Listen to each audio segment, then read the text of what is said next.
Oregon has been a really good place for quarterbacks over the last couple of decades in college football. You've had guys like Dennis Dixon, Marcus Mariota, Justin Herbert, and most recently Bo Nix, as they were all stars or drafted high into the NFL, and the Ducks are always seemingly recruiting a lot of quarterback talent and have a guy in the waiting.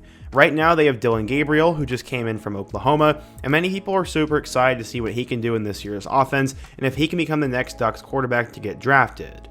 After that, you have a guy named Dante Moore, who is a top 5 recruit in the class of 2023, and after a year at UCLA, is now probably going to be the quarterback in waiting. Behind him, you have Austin Novosad, who is also a blue chip recruit who rose from a 3-star to a high 4-star, and Oregon is loaded at the quarterback position. But what if I told you they have a secret gem on the roster, who to me is somewhat eerily similar to Justin Herbert? He's a guy who's going completely under the radar, but I think has the potential to be a hidden gem that could maybe surprise a lot of people. In today's video, I'm going to do a quick video and introduce you to their backup quarterback, Luke Moga. He's a guy who sort of came out of nowhere, no one really knows about, but according to Oregon fans, has a lot of potential and could be someone worth knowing. But before we get started, if you're a big fan of college football, be sure to subscribe to the channel, leave a like if you support today's video, and let me know what player, team, topic, or situation I can cover next. Now let's get started and talk about Luke Moga. So, according to some sites, he's a 4-star recruit, but the consensus is that he's a 3-star player. This means his long-term evaluation is that he's either a project player or supposed to be a backup. Honestly, I would put him into that first category though, and scouts may have misevaluated him. Going back in time, Luke never lacked confidence. He was one of the most competitive high school athletes around, and it was something he ended up getting from his parents. His father played corner at the University of Kentucky, and his sister is a soccer star who played for Arizona.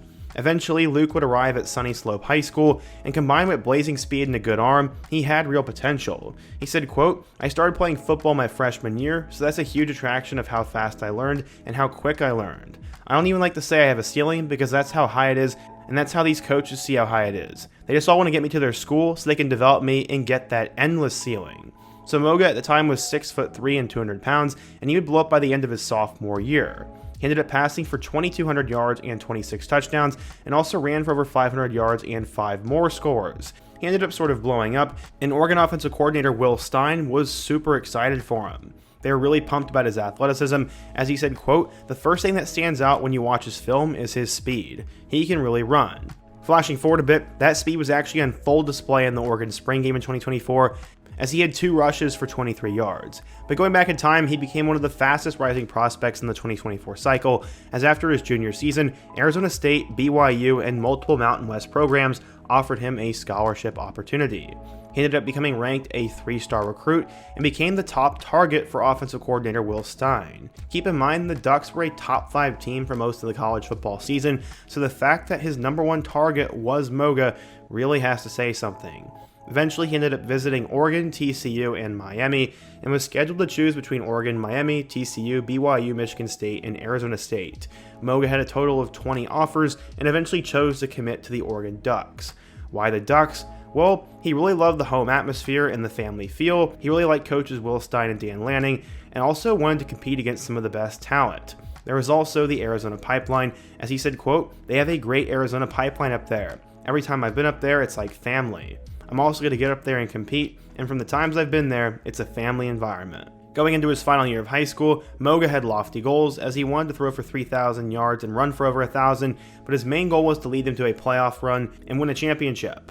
He did end up leading them to a 5-0 run through the league, and ended up passing for 1,800 yards with 23 touchdowns, and also ran for 700 yards and 12 scores on the ground. The guy put on a show with both his arms and his legs, and because of this, many Oregon fans were really excited for him. According to 24/7 Sports, Moga was a 3-star recruit, the number 33 quarterback, and the 516th best player in the class of 2024.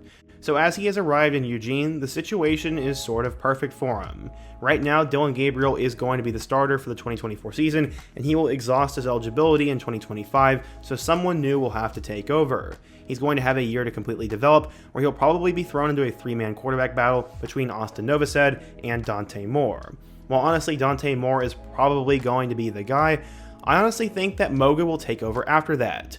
Dante Moore to me screams like he'll be a one and done, as it sort of reminds me of the Kyler Murray situation, as he transferred to Oklahoma, sat behind a good quarterback, and then did one great year before he left for the draft. Dante Moore's in a similar position, as he was obviously a 5-star and has real NFL potential.